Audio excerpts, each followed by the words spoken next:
হয়েছে সুস্থ স্বাভাবিক ধরিত্রীর বুকের থেকে বেরিয়ে আসছে শুধু লেলিহান দীর্ঘশ্বাস।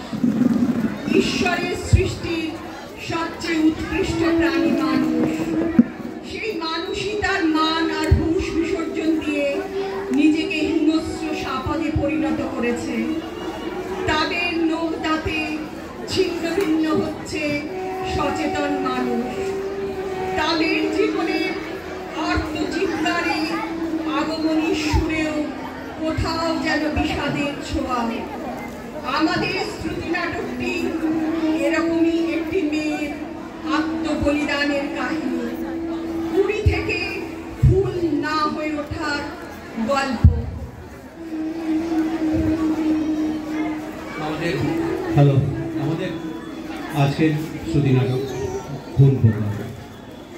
চরিত্রায়নে স্ত্রী কান্তমণি শ্রীমতী সুতপা বন্দ্যোপাধ্যায়, ছোট মেয়ে সরোজিনী উর্ফে সর গাবরী মিত্র, বড় মেয়ে মাতু মাতঙ্গিনী রিমকি দে, মেয়ের বন্ধু লোলা প্রিয়াঙ্কা মুখার্জি, অফিসের বস সৌরভ বোস, আর মেয়ের আরেক বান্ধবী প্রিয়াঙ্কা মুখার্জি, মেডিকেল কলেজের বস মেডিকেল কলেজের স্যার সৌরভ, আর আমাদের স্ক্রিপ্ট এবং গুণপকার এই পুরো চরিত্রগুলো লিখেছেন শ্রীমতী সুতপা কাকিমা, শ্রীমতী সুতপা বন্দ্যোপাধ্যায়, এবং স্বামীর ভূমিকায় হাবু সৌরভ, এবং অন্তিম সাউন্ড সাপোর্ট শ্রীমতী বলাকা ভান্ডারী। তো আমাদের শুরু করছি আজকের শ্রুতি নাটক ভুল পোকা। 9:30 বেজে গেল, কান্তমণি এখনো মটকা মেরে পড়ে আছে। সকাল থেকে জুতো সেলাই থেকে চণ্ডীপাঠ করে যাচ্ছি। মানুষের মধ্যে কি একটু মায়াদয়া নেই? মায়াদয়া থাকে, এদের মধ্যে কি তাও নেই? হাবিবাবু কোথায় গেলে? ওহো, আমার বেডটিটা তো এখনো পেলাম না। হাবি, হাবি ডার্লিং, তুমি কোথায়? আপনার তো সাড়াও নেই। এই নিন মহারানী আপনার বেডটি। সত্যি হাবি, সকালবেলায় তোমার হাতের বেডটিটা না পেলে শরীরটা কেমন ম্যাজ ম্যাজ করে। তা বলি, বাজার গেছিলে, কি আনলে? আজকে না দারুণ মান পেয়েছি। জম্পেস করে একটু মান বাটা বানাও তো। এই তো সেদিন মান আনলে। না না না না না, ওটা ওল ছিল। ওই হলো, ওল কচু মান সবই সমান। দূর, ওসব ছাই পাশ মেয়েরা খেতেই চায় না। মাতু তাও মুখে তোলে, সরো তো পাতেই নেবে না। মাতু বাবার অবস্থাটা বেশ বোঝে। দুই মেয়েকে মানুষ করা চারটিখানি কথা। একজন ডাক্তারি, একজন ইঞ্জিনিয়ারিং পড়েছে। কি কষ্টে আমি তাদের পড়িয়েছি, কাল ঘাম ছুটে গেল। তোমারও তো লাক্সারি শেষ নেই বাপু। আজ সাত, কাল ভাত, পরশু বিয়ে, তরশু ছেড়াদ্দ। পয়সাগুলো তো জলের মতো বেরিয়ে যাচ্ছে। নিজের যেন নিউক্লিয়ার ফ্যামিলি, তোমার গোষ্ঠীকে কম থাকবে। শোনো, টিভিতে দেখাচ্ছে বাংলাদেশ থেকে কিউসেক ইলিশ মাছ এসেছে। আজকে অফিস ফেরত নিয়ে এসো প্লিজ। কি বললে কিউসেক ইলিশ মাছ? বলো টন ইলিশ মাছ। একটু লেখাপড়া করো। তোমার বাপ তো পুরো ধাপ্পা মেরে বিয়েটা দিয়েছে।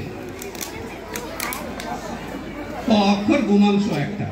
শোনো, ওইসব মিডিয়ার প্রচার 1600 টাকা কেজি, বুঝলে? তারপর ফরমালিন দেওয়া, ওই সব ছাইপাশ আমি কিনবো না। হ্যাঁ, মূলত কথা জানা আছে। যাই দেখি মেয়ে দুটো কি করছে। ও, এই মেয়ে দুটো পড়ে পড়ে এখনো ঘুমোচ্ছে। এই নটু, এই শোনো, ওর তো অনেক বেলা হয়ে গেল। তোদেরকে কোনো কাজকর্ম নেই? উফ মা, কাল রাত্রে আমি হসপিটালে 36 ঘন্টা ডিউটি দিয়ে বাড়ি ফিরেছি।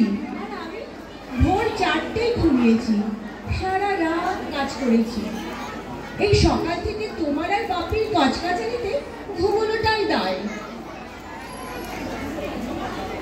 কাল রাত্রে আমি না মা,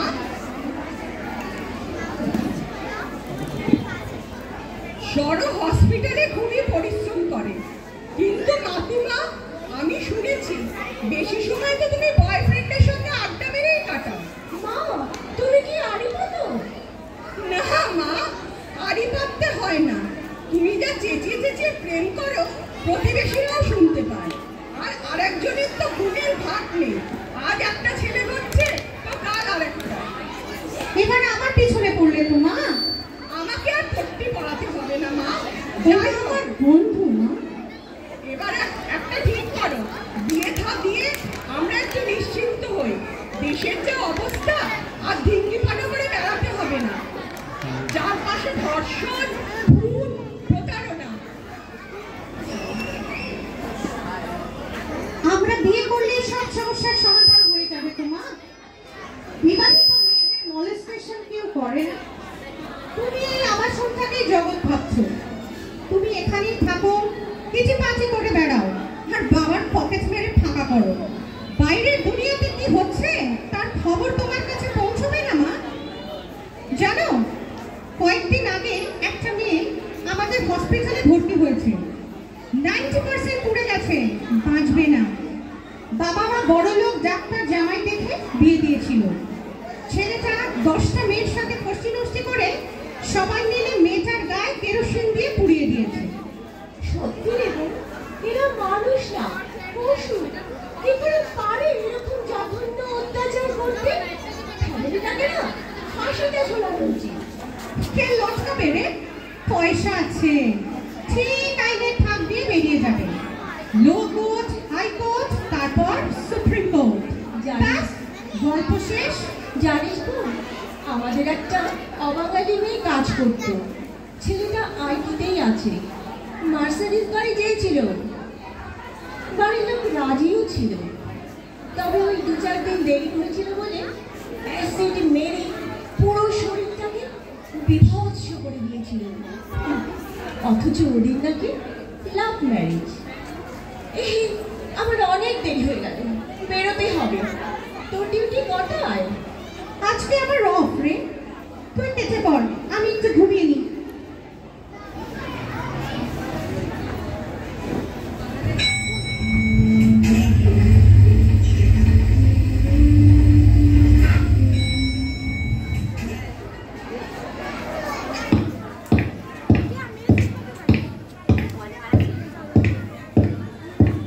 ইস, অনেকটা দেরি হয়ে গেল আজ অফিসে পৌঁছতে। কি হয়েছে তাতে মাতঙ্গিনী? তোর আর চিন্তা কি, বসের তো তোকে দেখে নাই ঝোল গড়া। আরে ম্যানেজ ম্যানেজ, বসকে হাতে রাখতে পারিস না? তুই কিরকম মেয়ে মানুষ বুঝি? শোন, তোর মতো আমিও তো ন্যাকামি করতে পারি না। তুই যা রং ঢং করিস। তোরা সব বুঝবি না। একটু রং ঢং করলে যদি বস হ্যাপি হয় আর অফিসে প্রমোশনটা পাওয়া যায় তো ক্ষতি কি? এই তো তুই গতবার বেশি কায়দা মারতে গেলি। তোরাও সব বুঝিস না।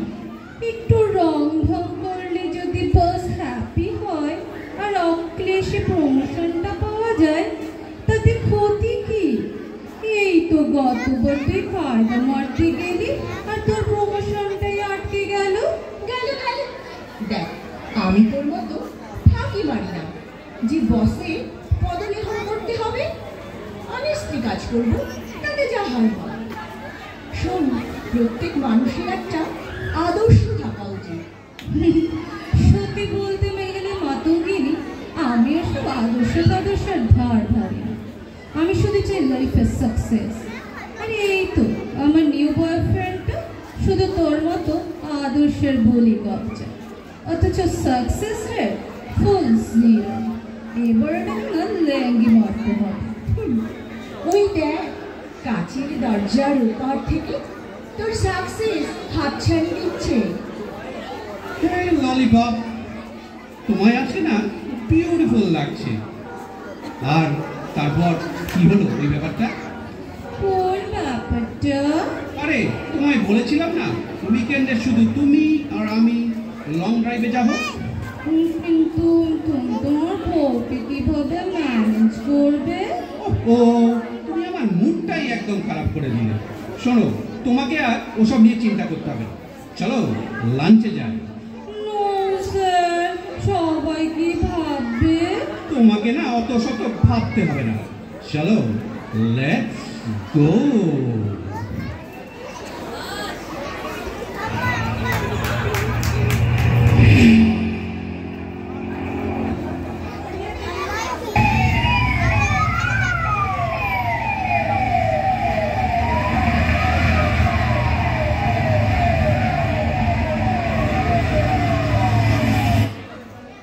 এই সরোজিনী, তোমার আজকে নাইট শিফট?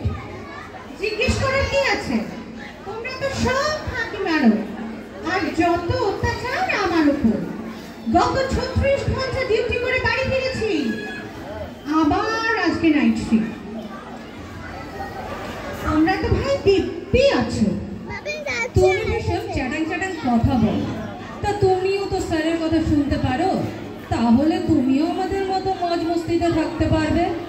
এই শোনো, স্যার না তোমার উপর ভীষণ বিরক্ত। সপ্তাহে তোমার এই ভিডিও আপনাকে সহ্য করা যায় না। তুমি কিন্তু এবার আমায় ইনসাল্ট করছো। এই তুমি নিজেকে এত এক্সট্রানাল অর্ডিনারি ভাবো কেন গো? এটাই তোমার না সর্বনাশের কারণ হবে। শোনো, আমাকে না হুমকি দেবে না। আমি সোজা পথে শির দ্বারা সোজা করে বাঁচতে চাই। তোমাদের মতো আমি মেরুদণ্ডহীন নই। আমি এসেছি মানুষের সেবা করতে। তোমাদের মতো ডার্টি পলিটিক্সে আমি নেই। এই শোন শোন, বেশি কলার তুলিস না। এমন বাস খাবি না, তখন বুঝবি। যাই হোক, স্যার তোকে চেম্বারে ডেকেছে, দেখা করে নিস। May I come in sir? Hi sweet lady. Sorry sir, আমি আপনার ছাত্রী। আপনাকে আমি রেসপেক্ট করি। আমিও চাই আপনি আমাকে রেসপেক্ট করবেন। এত বেশি ঝাঁজ আমাকে কেউ কখনো দেখায় না। সরি স্যার, কিছু মনে করবেন না।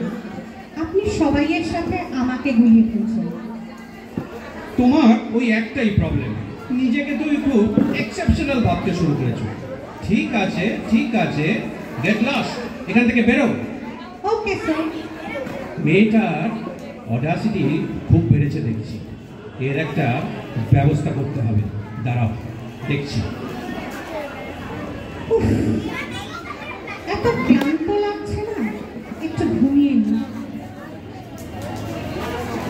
এত রাত্রে আবার কার ফোন?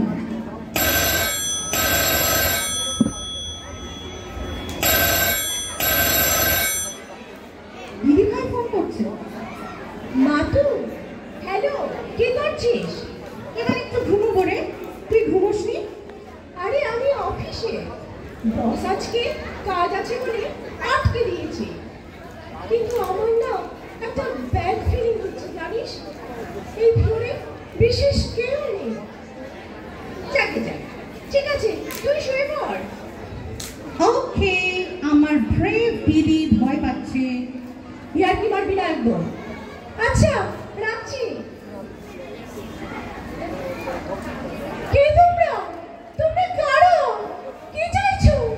কি চাইছো? কে? কেন এসেছো? কি করছো? কি করছো? ছাড়ো, ছাড়ো। মা, মা, বাঁচাও, বাঁচাও। মেরে ফেললো, মেরে ফেললো। আহ, লাগছে। মরে গেলাম, মরে গেলাম। चल चल, काम खत्म, चल कट ले।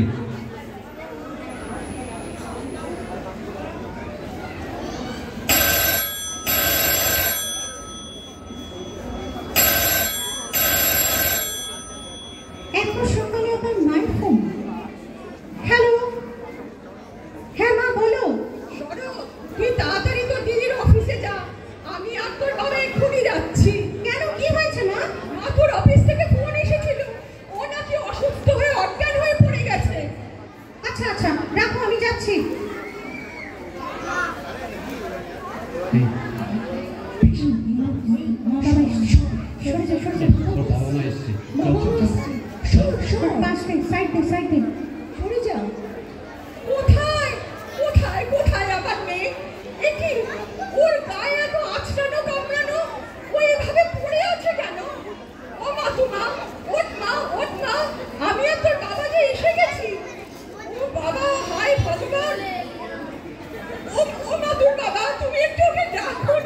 শান্ত হও, একটু শান্ত হও। কেন? হায় ভগবান, ওর উপর এত পাশবিক অত্যাচার করেছে, ওর শরীর যে নিথর হয়ে গেছে। ও ভগবান, তুমি কি করলে ঠাকুর? তুমি কি করলে?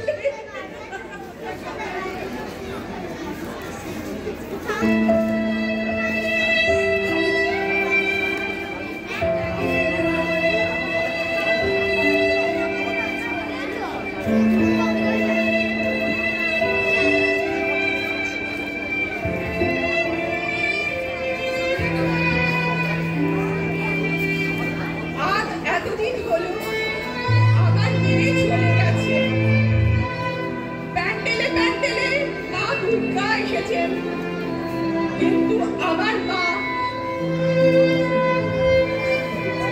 আজ এতদিন হয়ে গেল, আমার মেয়ে চলে গেছে। প্যান্ডেলে প্যান্ডেলে মা দুর্গা এসেছেন, কিন্তু আমার মেয়ে তো ফিরে এলো না। ওর সুন্দর দেহটাকে তোমরা নষ্ট করে দিলে। 144 কোটি মানুষের বাঁচার অধিকার আছে, কিন্তু আমার মেয়েটাকে তোমরা বাঁচতে দিলে না। আগুনে পুড়তে পুড়তে ওর দেহটা শূন্যে ভেসে গেল। মা দুর্গা, তুমি তো অসুর দলনি, তুমি কি পারো না এই অসুরদের শাস্তি দিতে? এই খুন ধরা পচে যাওয়া সমাজটাকে মা দুর্গা তুমি সুস্থ সুন্দর করতে পারো না? আমার যে বিচার চাই, আমার যে বিচার চাই মা। বিচার আমাদের পেতেই হবে। বিচারের বাণীকে আমরা নীরব হতে দেব না। আমরা লড়ব। We want justice.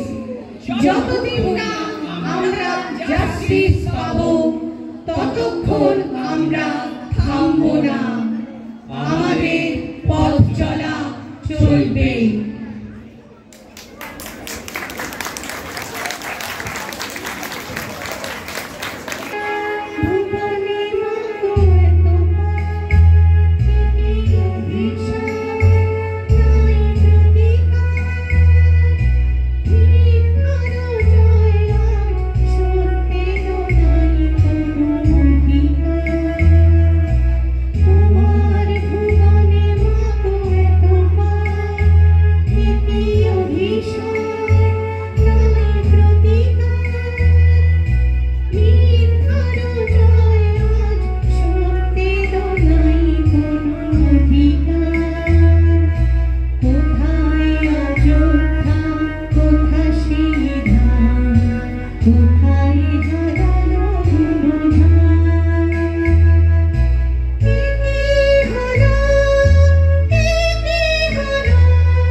শ্রোতাকে আমার একটি আবেদন আছে।